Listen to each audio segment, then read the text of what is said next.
Dice Company contains fantasy violence, mature themes, and unapologetic bickering. No feelings were hurt in the making of it, but listener discretion is advised. Dice Company will always be free, but it's not free to make. Please consider supporting us on Patreon or Apple Podcasts and get access to our weekly roundtable show Extra Roll. Just follow any of the links in the show notes for this chapter.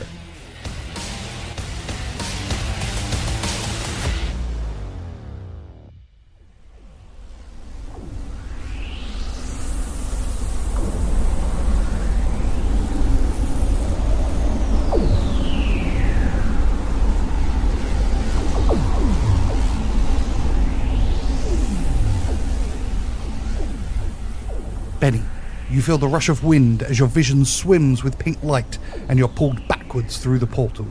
As the sound increases, it suddenly breaks. And you find yourself tumbling into a dark, cool forest. Before you is a strange scene. Seraphina is talking to Prisoner 1 as bright white light bursts from her body in beams. On the grassy floor, her staff lays shattered in pieces. The ancient automaton is holding Tock's arm and pointing it towards a dark forest. The obsidian matrix crackles with power as a pink beam of energy maintains a fourth portal. Unlike the others, it's stuttering. Seraphina calls out over the maelstrom. Keep Benny safe. It's a Rojan. His mother was... She falls to one knee, covering her face in pain and pointing forward as every inch of her cracks and quickly turns to stone. All the portals close. Prisoner 1 has barely registered your arrival. He shakes Tock's arm. Come on! The obsidian matrix sparks and crackles. Almost grumpily, he bends down next to Tock, inserts the arm back into the socket, and with a series of fast hand movements and a little glow of power, he awakens your friend. Well, at least we're alive. Query. We appear to have changed location. Yes. Now Turner has taken us out of imminent danger and moved us somewhere else. Automaton. Designation unknown. Prisoner 1. How much time has passed? I would say about 6 seconds.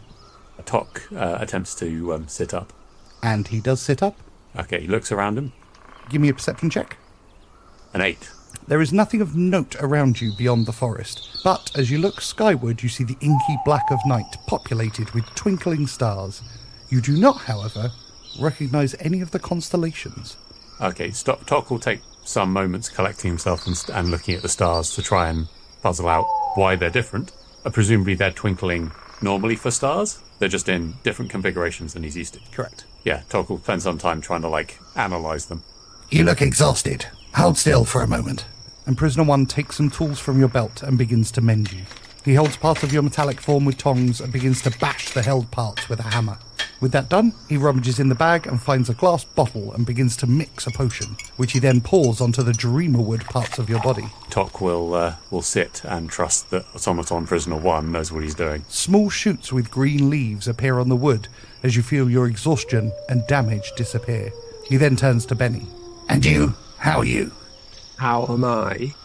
Benny, you are present. I am glad. Yeah, I'm present. I'm slightly baffled by the calm conversation you two are having, and now you're having a nice sit-down talk and having a look around. That seems lovely.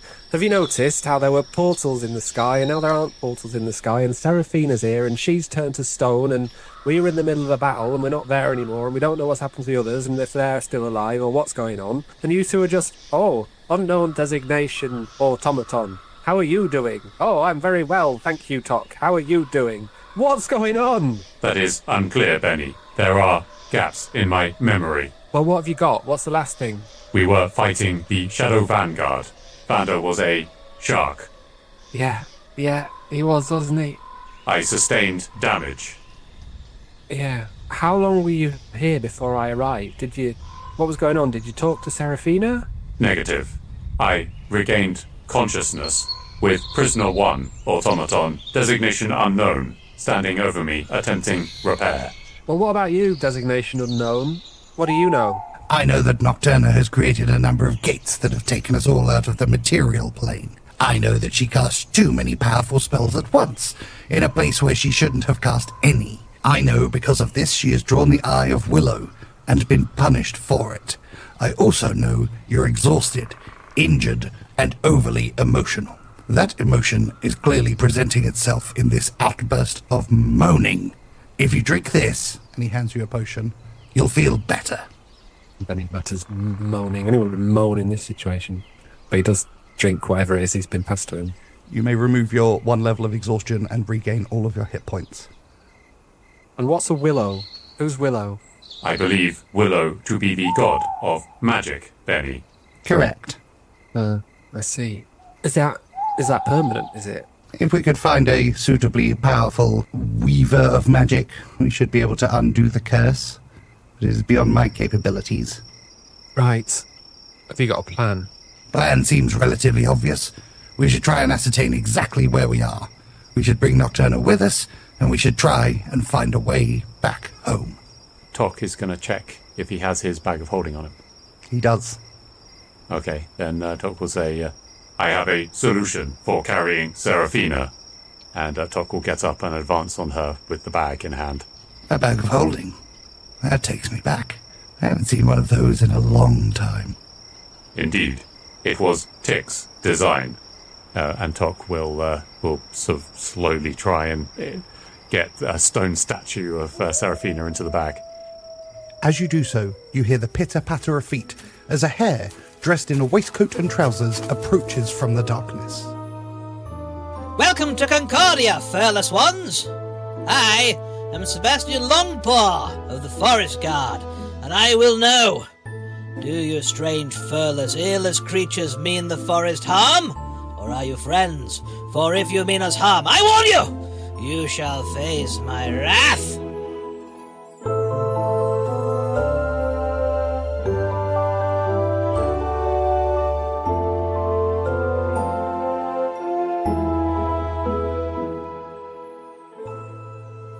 Welcome one and all to Dice Company Small Embers Chapter 46, where a group of old friends weave tales of triumph, heroism and despair under the guise of playing Dungeons & Dragons.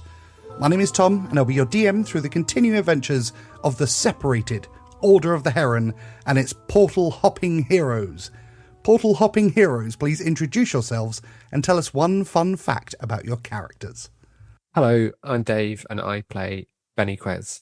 A short while back, when Benny was standing on the deck of the Sterling, waiting to throw himself over, he felt very much afraid.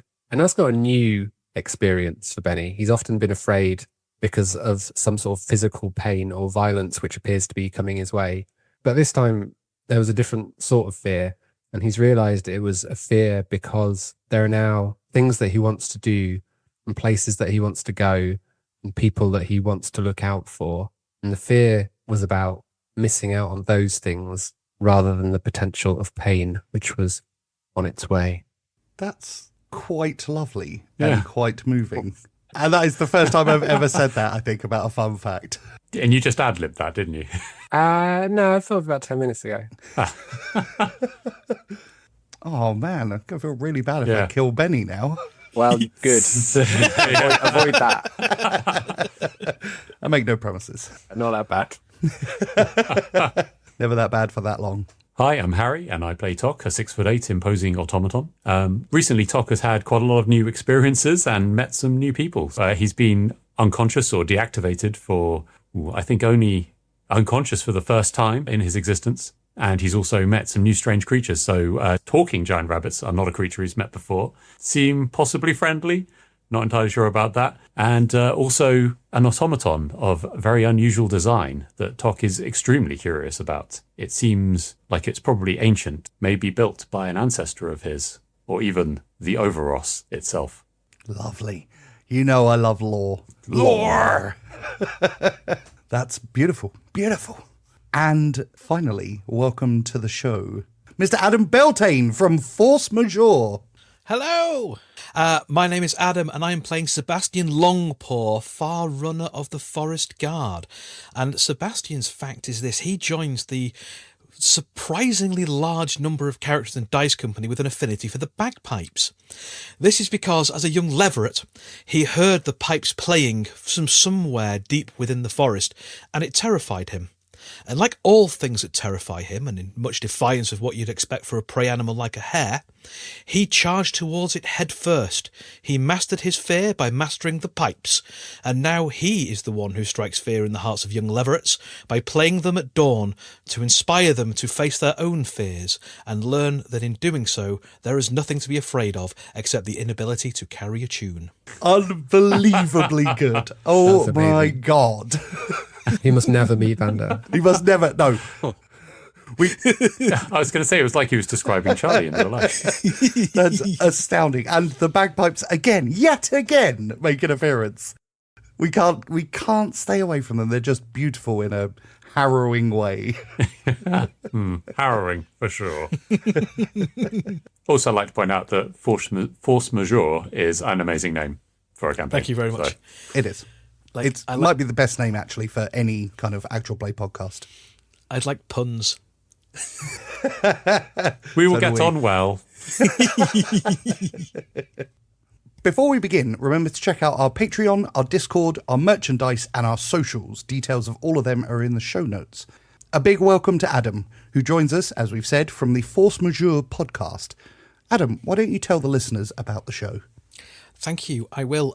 So Force Majeure is a Star Wars actual play podcast. We use the Force and Destiny system by Fantasy Flight Games and Edge Entertainment. They've kind of been a crossover. Telling stories of Force-sensitive individuals doing their best in the face of the worst the Empire can throw at them. So not massively dissimilar to the Order of the Heron, except with more space wizards rather than actual wizards. We have two alternating campaigns. The first is my one, the Coldfire Chronicles, which has just finished, which follows a group of prisoners in indentured servitude on an Imperial prison planet who find out their mentor isn't exactly what he seems, and indeed neither are they, and it charts their journey as they escape that planet and come to a resolution that's pleasingly circular in ways. Our second campaign is Shadows of the Jedi, which follows another group of nascent Force sensitives on a backwater world right out in the Outer Rim that is built upon the legacy of Empires Fallen, who again come across secrets and legends left behind from even before the High Republic, when the Jedi were even more careless than they were at the point they let the Empire take over, and the tragedies that wait them in that. And we've also got a load of one-shot stuff. If you look at the number of episodes we've released and go, that is too much to start with, just give me a 3-episode amuse-bouche. We have many 3-episode amuse-bouches, which are generally a lot less serious than the main campaigns, because I'm allowed to be funny and have fun and just tell silly stories when I'm only needing to worry about 3 episodes at a time. Who cares about continuity?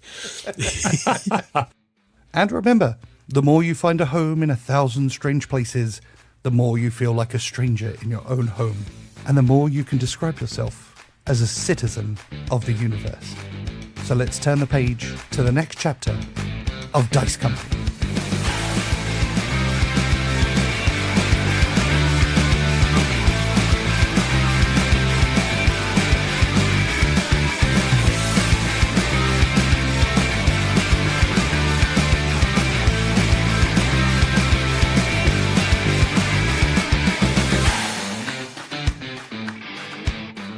Previously on Dice Company.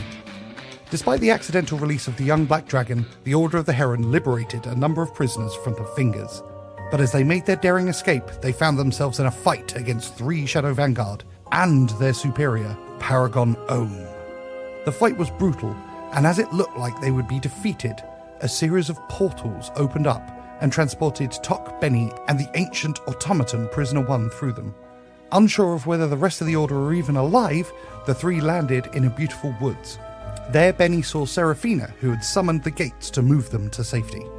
Prisoner 1 was holding Tock's arm and using the obsidian matrix to summon a 4th portal, which stuttered and cut out. Seraphina gave a warning to Prisoner 1 to protect Bennie before turning to stone. Stranded in a strange place beneath constellations of stars you don't recognize, you heard the voice of Sebastian Longpaw, who introduced himself and asked if you were friend or foe. Looking at Sebastian, He is a 3-foot-tall hare in fine clothes, and he currently has his fists up. Benny starts to laugh quite helplessly and turns to Tock and goes, Tock, it's a dream. Should have been obvious, shouldn't it? Shark Vander? Shark. Laughter? Laughter, is it? Laughter at me? A far runner of the Forest Guard? How very dare you! Put up your dukes, sir! Put up your dukes! It's a dream. Oh. This is no dream, I assure you, furless one. For if this were a dream, you would have beautiful ears, like me, instead of those protuberances attached to your bald head. Have those portals stripped you of your fluff? What grave magic is this? Automaton 1. Query, is this a dream? As you speak, Sebastian leaps backwards several feet, startled. His ears go completely flat on the back of his head. What? A statue that speaks? What peculiar magic is this? It is peculiar magic indeed. I am an automaton, designation Tock. I was created, Sebastian Longpaw. I have been friend to many animals, yet you appear sapient. I have had less luck with friendship with sapient creatures such as humans. Are you hostile or friend? I defend the forest, so my answer, I turn back on you. Do you aim ill will to my home? Or do you come in peace to assist, as we purge the darkness that even I have been forbidden to face by my superior? I also defend the forest, and Tock will take from his belt pouch a small leather case and open it so Sebastian can see. Inside is a small sapling, sort of 3 inches or 4 inches tall, and it is glowing golden. On seeing that, Sebastian stops hopping around foot to foot in a fighter stance and kind of lowers his hands. His ears slowly come back up and rotates to face you. He brushes himself down. Ah, that is good to hear. In which case, I may also be your friend. Welcome to Concordia. I am glad to hear this. And Benny says, thanks, Dream Rabbit. And Benny tries to pat him on the head. He, again, takes several steps back and draws his dukes back up. Now, that is a very familiar gesture for ones we've only just met. I am no pet. I am a soldier, sir. A soldier! Defender of the great forest. And do not let my small size belie you. I have lain many a beast down with a single blow from my mighty foot. And he waggles his right foot, which, as he does so, leaves behind glittering motes of sunlight. Caution, Benny. I detect magic. Sebastian Longpaw. Diminutive size. You are giant for a rabbit. Hare. We're like rabbits, but much bigger and far better. We are no cowering snufflers. We are fierce defenders of the forest, me and mine. Although I find myself alone at the moment. Sad times. Very sad times. And then strangers come. What have brought you here? And what relation to you are the woman who is a statue and the one who turned to butterflies? Benny just kind of shakes his head and says, Tock, I can't cope with this. Just, hit me or something. See if you can wake me up. Give me a slap. Okay, Tock will take from his belt a small vial and hold it up to Benny's nose. The overwhelmingly pungent smell of smelling salts fills your nostrils. You are very awake. Medical assistance has been provided. Why couldn't you have hit me, Tock? There is a clanging sound as Prisoner 1 punches you in the face. Please take 1 bludgeoning damage. Asking you will receive. Now, pull yourself together. We're in Concordia. Gods, bloody Concordia.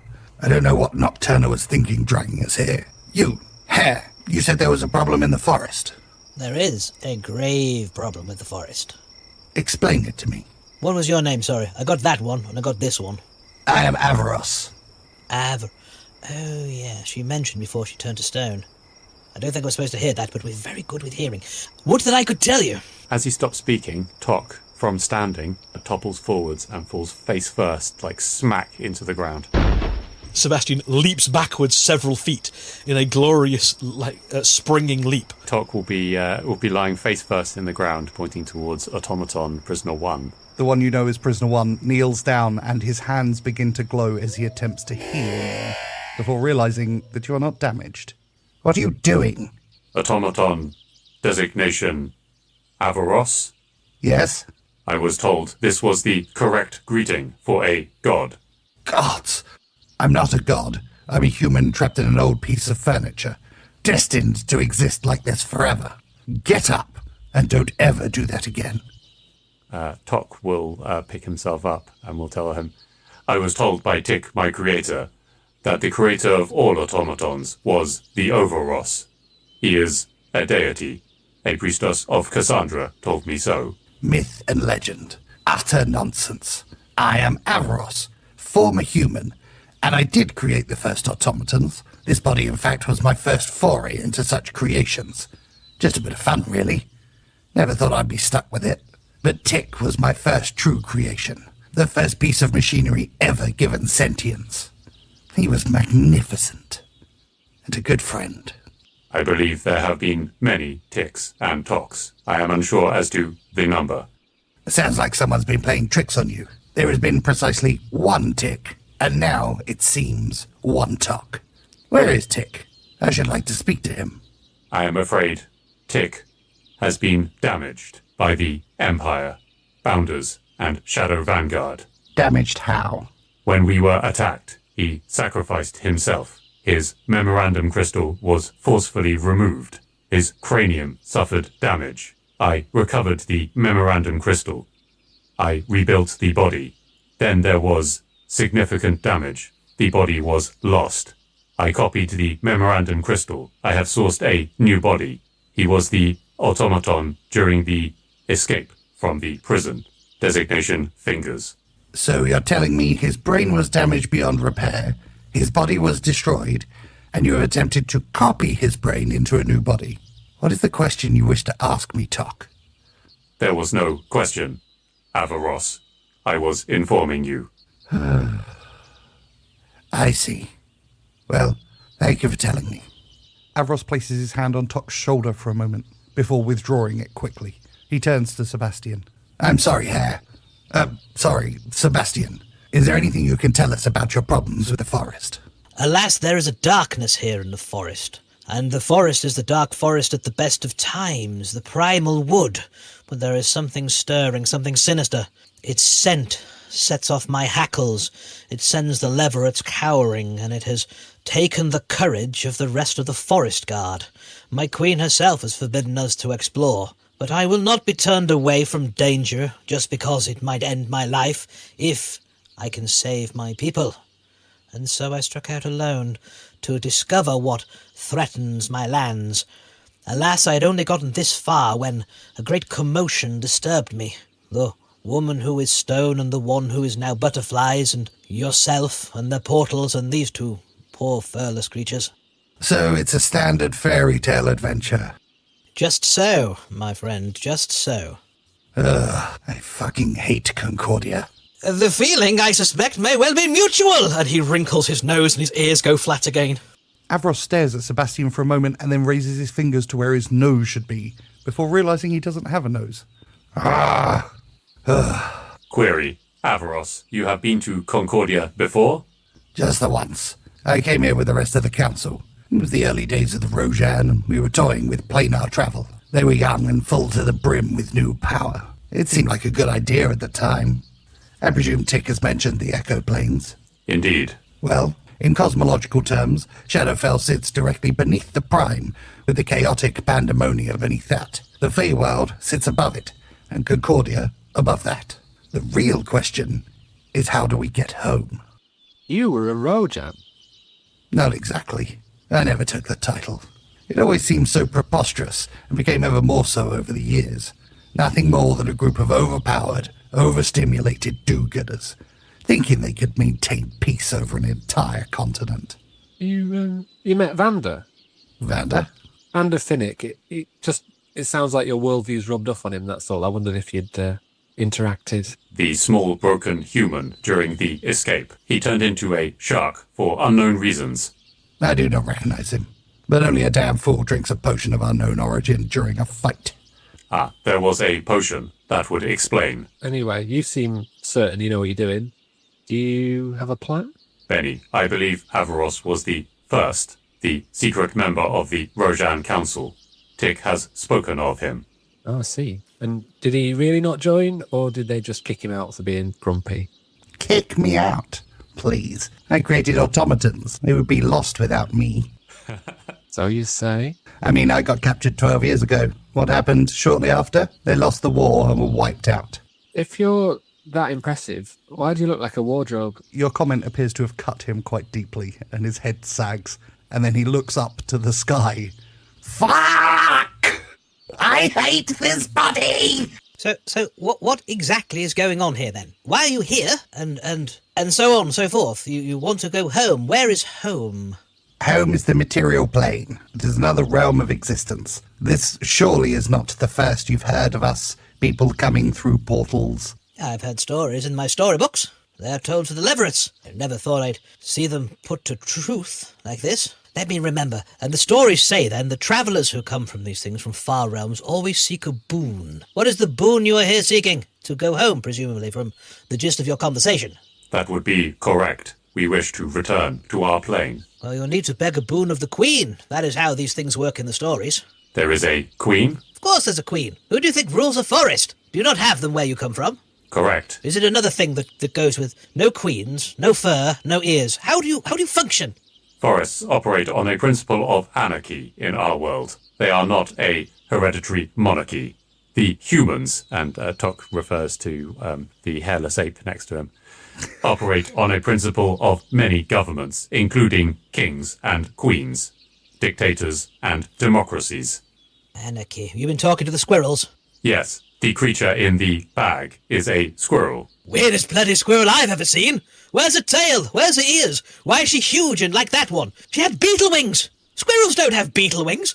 Unless where you come from, my friend, you had some fucked up squirrels. Correct. Squirrel is a powerful wizard. She has the ability to transform. Into stone, presumably. I believe that was unintentional. I can believe that, because it doesn't look like it was a lot of fun. She was sort of screaming in pain.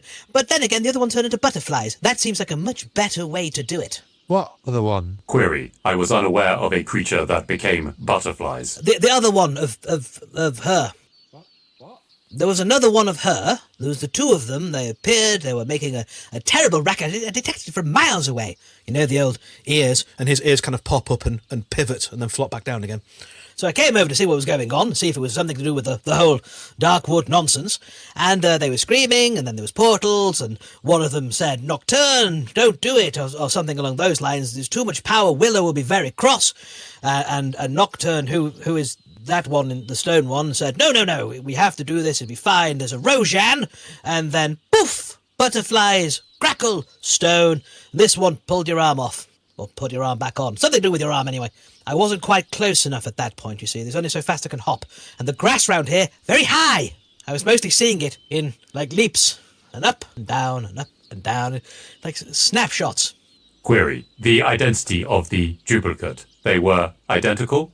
You're the first of you I've ever seen, so I don't know what variation there is amongst hairless ones with beetle wings. Are there many of her with wings, beetle wings, like hairless ones? I'll be honest, I don't want to sound problematic, but you all look alike a bit. I mean, you don't, obviously. You two are very clearly different.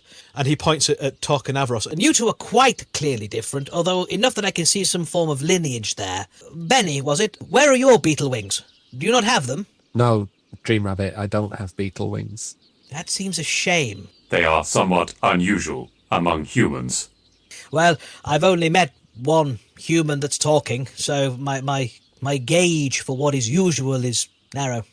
At this point, Avros has stopped sulking and comes back. What he saw was a simulacrum. It was the only way she could summon multiple portals at the same time.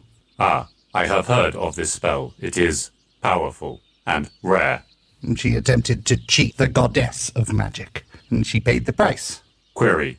May Squirrel have multiple simulacra? It is possible. There are workarounds if you know what you're doing, and she was certainly one of the most impressive of the Rojan. I believe our priority should be to unstone Seraphina Squirrel. I agree. I have accepted that I'm not dreaming. I'm not convinced I haven't lost my mind. But there is a lot going on. We need to unstone, for lack of a better word, Seraphina, because we don't know what's happening with the others. They could still be in danger at Fingers. We might need to get back as quick as possible. There's all sorts going on. I don't understand it, so let's do something. Dream Rabbit, what about this queen you were telling us about? The Queen of the Forest. It's not Dream Rabbit, by the way. It's very rude, unless you want me to start giving you a nickname, and it will be less flattering than Dream Rabbit, I warn you. I'm sorry, you told me your name at a point where I thought I'd imagined you, so I didn't take anything you were saying seriously. Quite understandable, my dear chap, quite understandable. The name is Sebastian Longpaw, Far Runner of the Forest Guard. And Sebastian stands proud.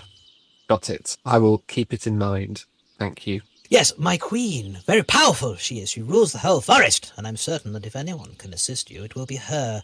But to ask a boon of her might be difficult. You see, as with all nobility, if you wish something from the crown, you must give something to the crown, a token. Maybe you could help me sort out whatever's going on over there. I'll put in a good word with you for her Madge, eh?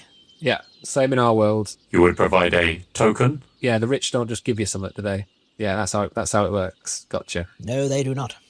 And again, you see Averos punching a tree. Quest for the Queen of the Woodland Realm. I hate Concordia. Benny knows Tock quite well now, and despite the fact that Tock doesn't emote, you can tell that he's intensely uncomfortable. I turn to Averos and say, you got any better ideas? You just going to stand shouting, or should we do what Sebastian thinks? Fine. Yes, of course we should do what Sebastian thinks. Okay. I would find that to be acceptable. Lead on, then.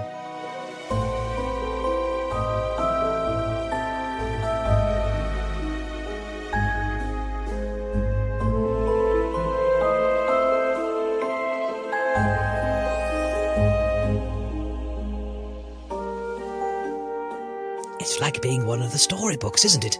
Oh, this will be very exciting to tell the kids when I finally have some, of course. No relationships, no children when you're serving in the Forest Guard. Not for me, anyway. Oh, of course not. How grisly are the storybooks in Concordia? They have bears in. Okay. They do things in the woods, not for children, not those ones. Onward! And Sebastian hops to the front of the group and then starts hopping further into the forest, occasionally looking back over his shoulder to make sure that you're following. He probably doesn't need to do that because Tock's footfalls are anything but stealthy. As they walk forwards towards the forest, though, Tock is going to query the obsidian matrix about the plane of Concordia. So Tock taps the glowing blue light on his forearm.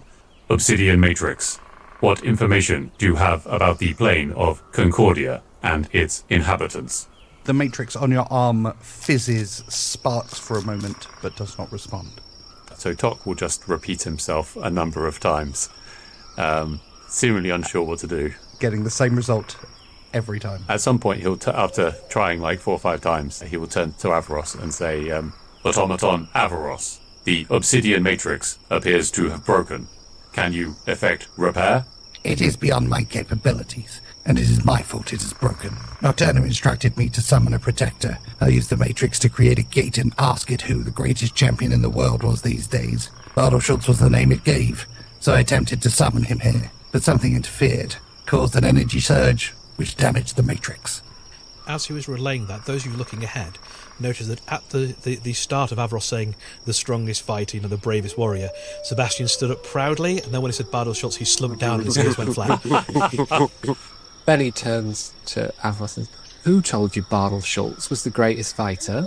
It was a comment made by Tock. That is correct. Bartelschutz has often claimed he is the strongest and bravest fighter in the world. Yes, Tock. Yes, he has. Bartel has also claimed he is the strongest fighter across all of the planes of existence. As you step into the forest, the world around you transforms into one of eerie beauty. The trees here are ancient, their gnarled branches twisting high above to form a dense canopy that blots out the moonlight, casting the forest floor in a mosaic of shadows. Strange bioluminescent fungi cling to the roots and trunks, casting an ethereal glow in hues of blue and green. The air is thick with the scent of damp earth and the sweet aroma of nocturnal blossoms. Okay, so Tock is taking samples of pretty much anything he can fit into a sample bottle, and we'll take some time to try and identify the trees, see if they are species he recognizes. If they're not, he's going to try and document them in his journal since the obsidian matrix is broken. Very nice. You don't need to do a check for that. because you are a master of nature at this point. You recognise a variety of different trees, but to your surprise, there are the occasional Jurima tree in full bloom, golden, twinkling in the darkness of the dark forest. Benny, Avaros, Sebastian, may I ask we halt momentarily? I wish to find seeds of this tree. And Tock will point to one of the Jurima trees. They're all over the place here. I'm sure you'll be able to find some somewhere. Your assistance would be appreciated. And Tock will start looking for seeds, either on the ground or on the trees. Cool, give me an investigation check at advantage, please. Not a herbalism check? Actually, no, I'm better at herbalism now. So investigation 25. As Sebastian commented, it is not that difficult to find seeds, and quickly you're able to gather 24 seeds scattered on the floor around the nearest Jurima tree. On top of that, something catches your eye as you move around the tree. There is something glimmering in a patch of moonlight beneath a bush nearby. As you reach in to move the creepers off, you find, slightly submerged in mud, the metal arm of an automaton. All of the Dreamer wood inside the arm is missing, leaving just the casing. Judging by the design, Tock, this looks to be a first-generation automaton from Ovik. Interesting. Tock will, well, firstly, he'll show the automaton arm to the rest of the group. I have discovered an automaton arm. It is missing the Jurima wood core. Sebastian, have you seen an automaton before in these parts? You are the first I have ever seen, or indeed heard of. While the storybooks have told of brave warriors who have come here from other lands and gone away again, they have never spoke of anything like you. Is this Bartle Schultz, by the way, the Lionheart of stories? No. Great brave warrior, jumps between planes. No. No? No. There is a Rojan called the Lionheart. He is distinct from Bartle Schultz. Maybe you want to get this the Lionheart fellow then instead of this Bartle. He could have got you home. That is possible. Is his location known to you? No. I thought he's not from here, you see. Ah, there is a Lionheart in the stories of our world. His whereabouts are unknown. He is presumed deceased. He's definitely been here, because he's in our stories. He helped my queen way back when we were at war with one of the neighbouring realms. The Lionheart was here alone? Interesting. Something to ask your queen. And he helped our defences. Before I was born, my people, we are quick. We are not long, like the queen and like the Lionheart and others. So it's well before my time. But passed down in the tales, he was very brave, and I believe handsome, dashingly handsome, for a furless one. Did he have a dog in stories, Sebastian? He had a furry companion who was also brave and strong, but could not walk on its hind legs like normal people can. It spoke in great rumblings, a voice of thunder, but no words. Its tail wagged when he was happy, though. I understand that one. And Sebastian wiggles his own little tail. Many animals, such as dogs and rabbits and hares, on our world lack the capacity for speech and reason. Sebastian's ears fall flat. What a tragedy. Indeed, I agree. They may communicate, much like the furry companion of the Lionheart, by wagging tails and other signs. Well, suppose if you can't do poetry, you take what you get. Tock will reply, query, what is poetry? It's a form of words, like a song but without music. Sometimes it rhymes and sometimes it doesn't. It conveys great stories and great passions, pictures illustrated like a book for the children. The pictures it draws are in your mind, in your brain. You see them in your heart and your soul. It can stir the emotions, it can raise you up, and it can bring you down, and sometimes you just go, that's rubbish. I like the ones that do rhyme, because I'm a simple creature. But nevertheless, there are some very good ones that don't rhyme, that I'm told are fantastic. Poetry sounds interesting. I do not believe we have it on our world. Several of the effects you mentioned are replicated by a species of mushroom. Maybe you don't have poetry because your hairs can't talk. That may be possible. We have poetry, Tock. Even I know poems. But you don't have talking hairs. How? Square the circle for me, Benny. It's one of life's great mysteries, Sebastian. You're a wise fellow. Indeed, Benny is wise. Well, that's the first time anyone said that, and it's been said twice in 10 seconds, so I don't quite know what to do. Bask in it. That's my advice. Yeah, we haven't really got time for basking, though, have we? Because we've got a mysterious automaton arm and, a statue to unstatue. So, are we hanging around here, or are we moving? Let us proceed, unless there is other items to discuss. Maybe the wood is now a tree. That's how it works, isn't it? You get wood from a tree, and then the tree becomes a wood, and then the wood becomes a tree, and the cycle continues. And Jarima wood's pretty special wood. It's not like mahogany, or oak, or ash, or the other ones. And he gestures imperiously at the rest of the forest. It glimmers like I do. Indeed. Just out of character for a second, Todd. Do you know where your two automaton friends are? Automaton Assistant 1 and Automaton Assistant 2. Yeah, it's not possible that this arm in a bag. They're on the Sterling. Okay. But at least we left them on the Sterling. I mean, I really hope that's not one of them. Do I recognise that, Dom? You don't, sadly. But together, you do all make your way deeper into the forest.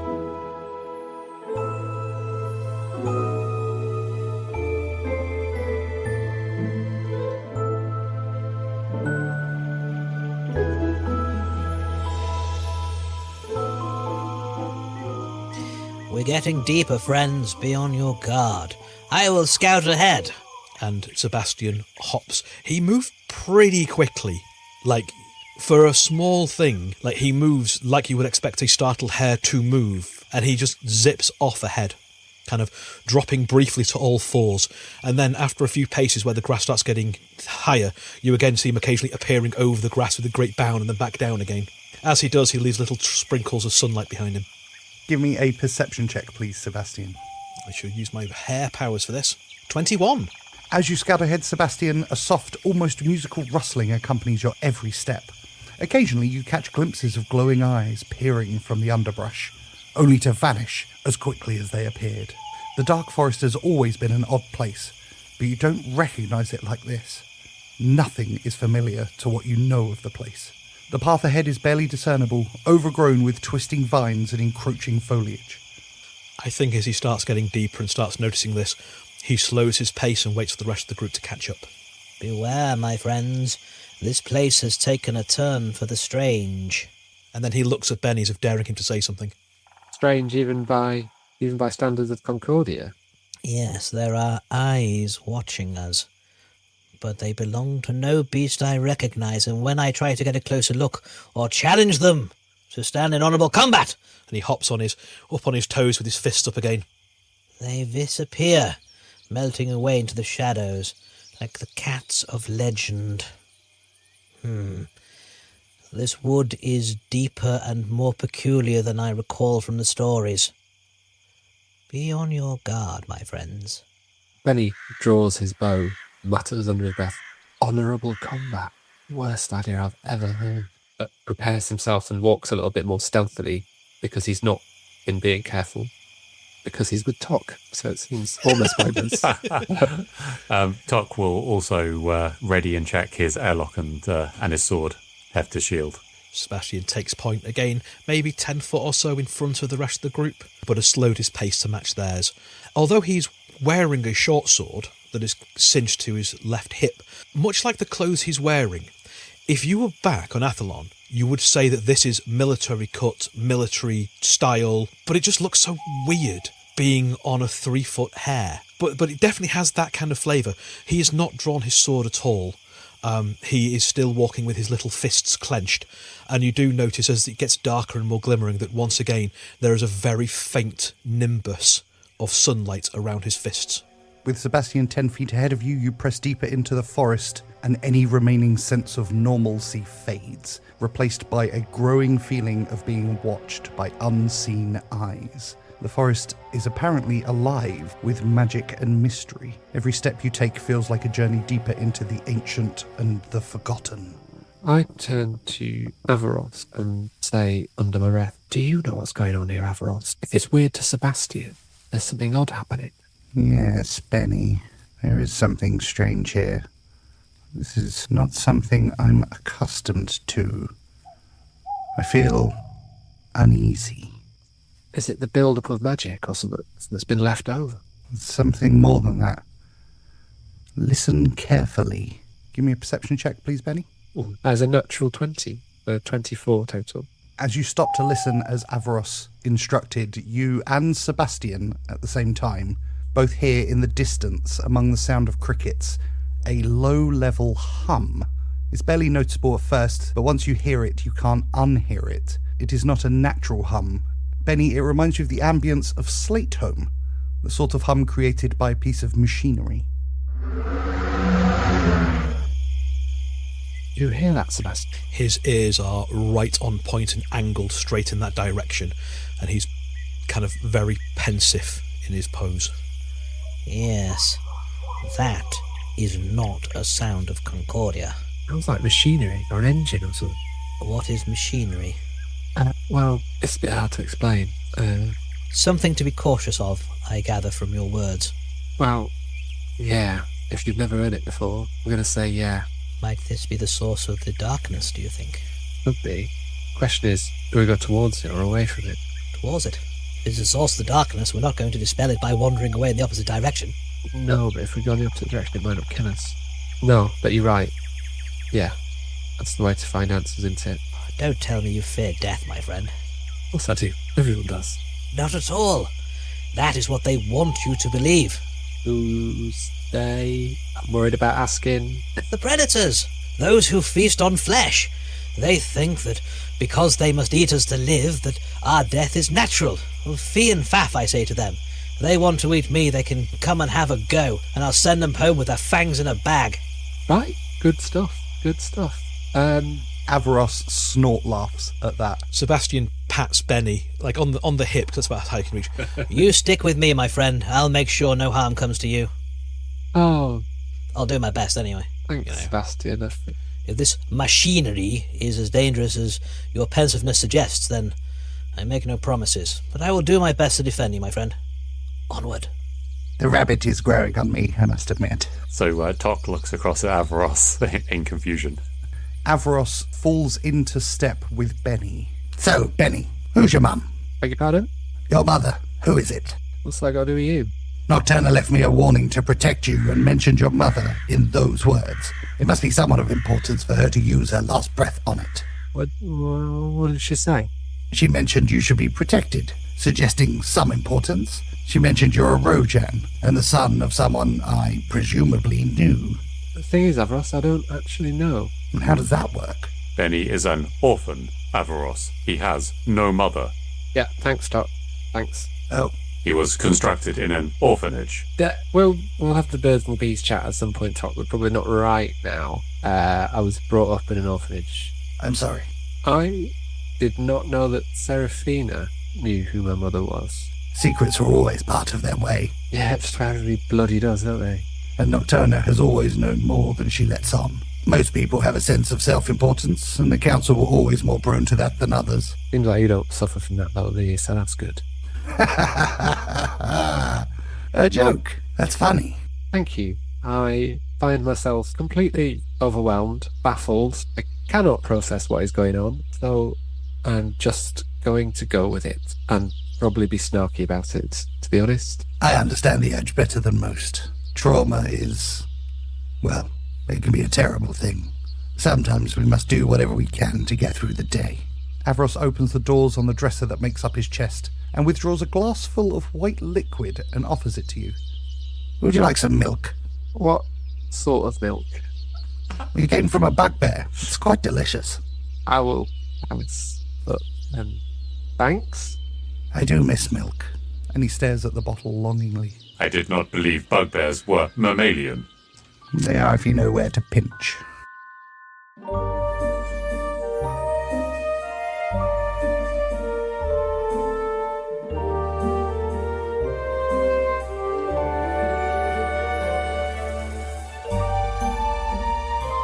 Climbing over tree roots as you continue to delve into the forest towards the sound of the humming, you come across a clearing with a small hut in it.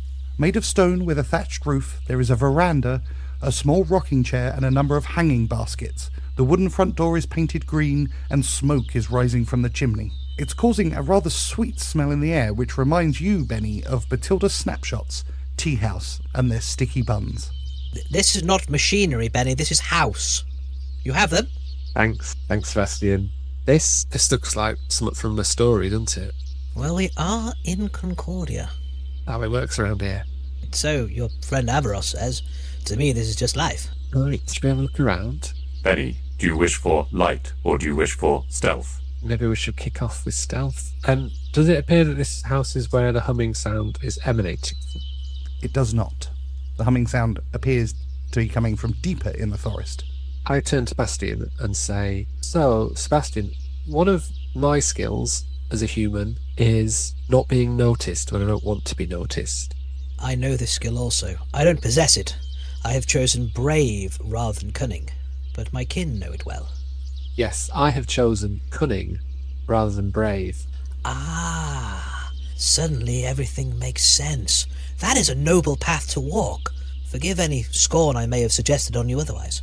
Okay, not what I was expecting, but thanks. Does this seem like a time where it's worth me going and having a little look around this house using the aforementioned cunning and stealth? It can't hurt, and it might rule out if it's a witch. Oh, why did you have to say that? Okay, and so yeah, Benny's going to creep his way towards Stone House. Give me a stealth check, please. 18.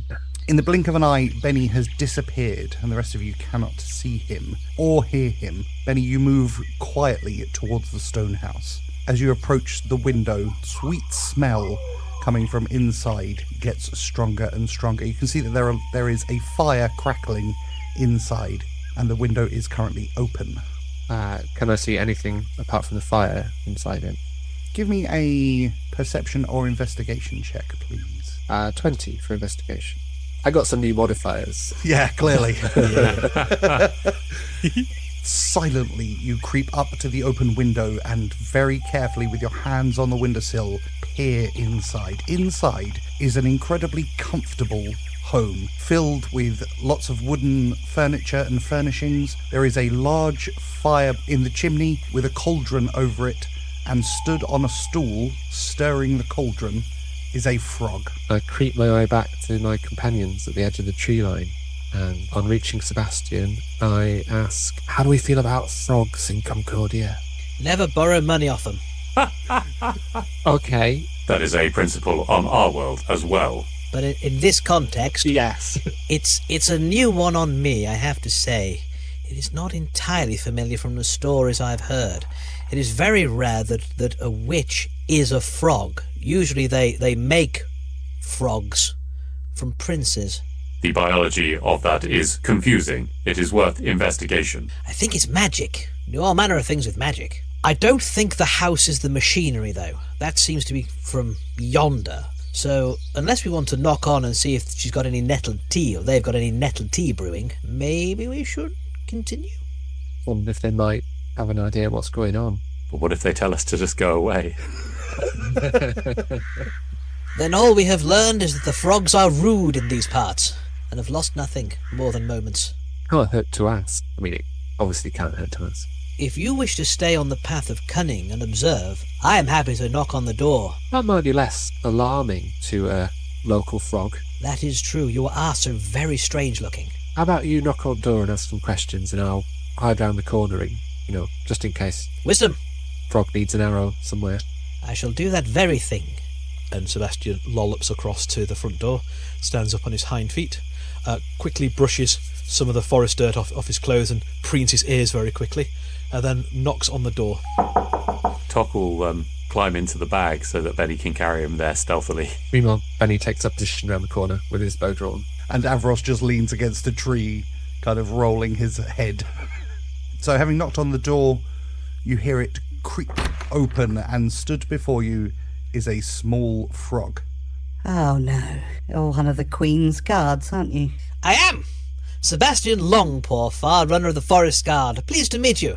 Pleased to meet you too. How can I help you? Well, I'll be honest, that is indeed the question. We are seeking the source of the darkness in the forest. We have heard there is some dread machinery nearby which might be the source of it. And we're wondering, in our great quest to rid the forest of the bad darkness, obviously a degree of darkness is allowed. It is the primal forest, after all.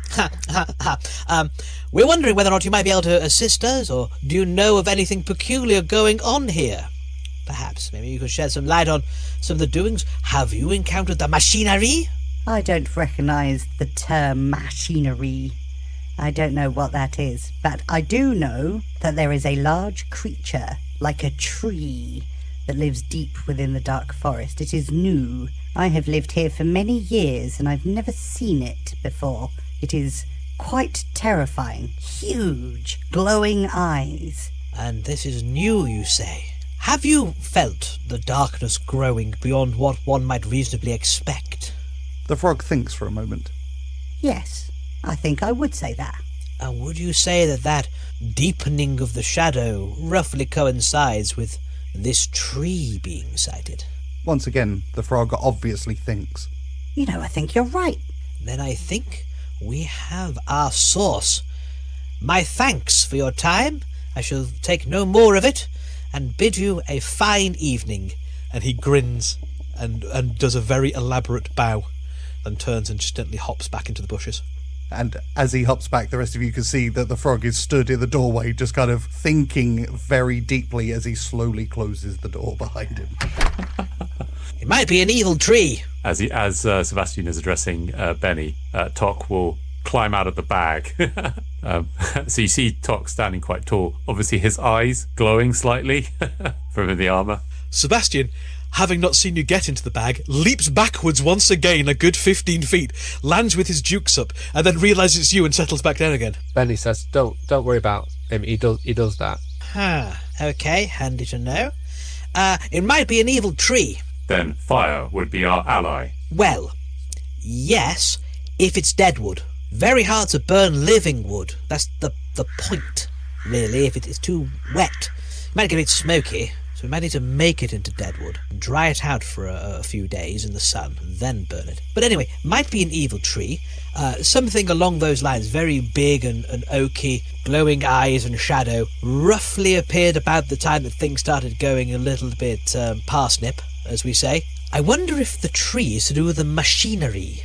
Do trees in your world operate machinery? Tock will slowly pry one of the armoured plates from his arm and will say, "Indeed, many machines have wooden parts. I myself am constructed from Jurima wood."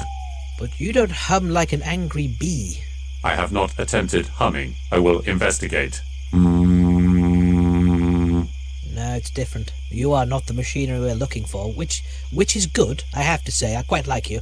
And also, you weren't here when everything started going a little bit parsnip, so that wouldn't work in the chronology of the thing, the timeline.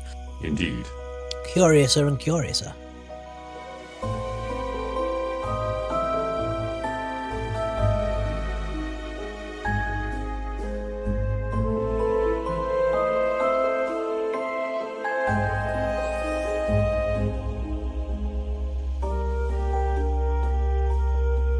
Stepping further into the forest, the sound of the humming becoming louder and louder. The path ahead dips downwards, and you see another clearing 60 feet away from you, bathed in moonlight. In the clearing is a 30-foot high portal. Unlike the ones which brought you here, this looks like a tear in the atmosphere, with deep blacks and purples inside, and crackles of energy rippling out. Stood in front of it are 6 automatons. Unlike any you've seen before, these automatons have no metal parts, their bodies entirely made of Jurima wood, with shoots and leaves growing off of them. They are motionless, with their backs to you, and are all staring up to the stars above. That is rather interesting. Give me a perception check, all of you, please. 18 from me. 6 for Benny. 5 for Tock. We're back. Sebastian, to the east of your current position, so to your right, you can hear something moving through the undergrowth towards you. Whatever it is attempting to be quiet and stealthy, but you have picked up on the movement. Sebastian is hunkered down, almost on all fours. His ears are sticking right up and are swivelling around.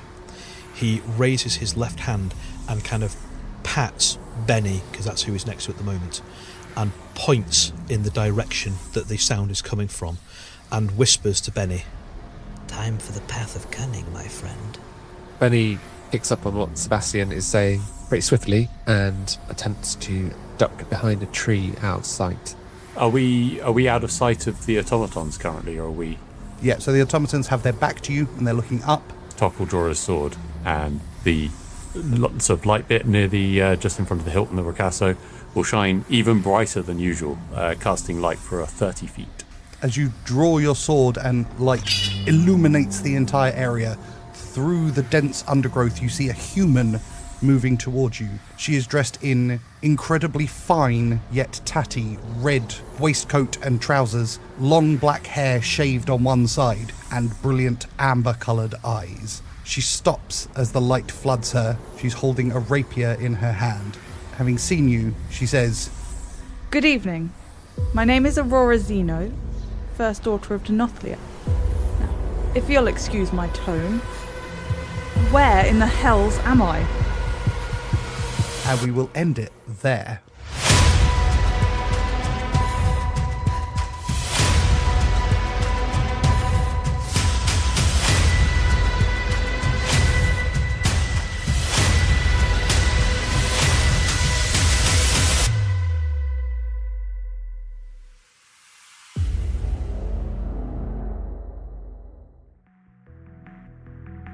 You've been listening to Dice Company's Small Embers, starring Dave Windust as Benny Quez, Adam Beltaine as Sebastian Longpaw, and Harry King as Tock, with Tom Patrick as your Dungeon Master.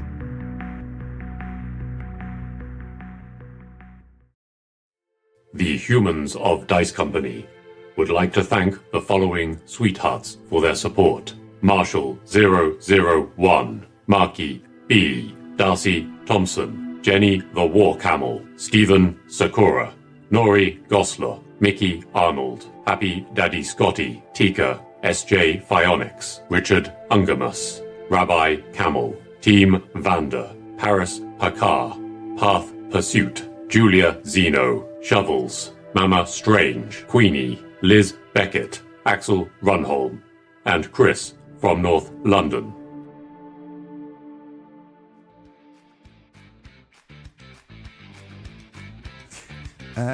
Okay, we're going to start a little bit different Interesting. than we normally do.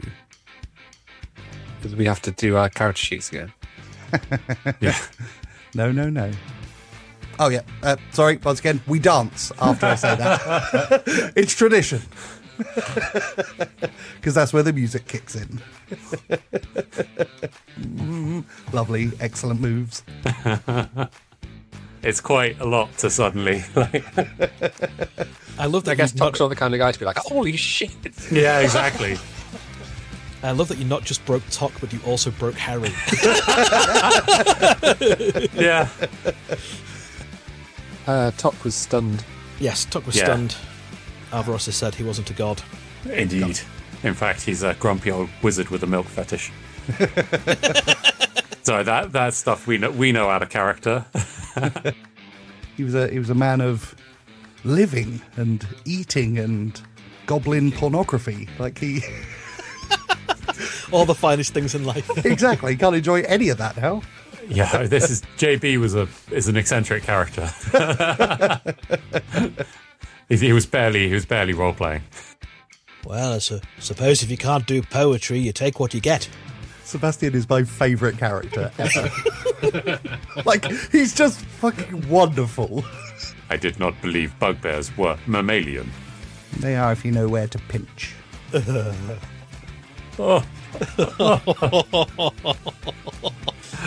is foul. Hello.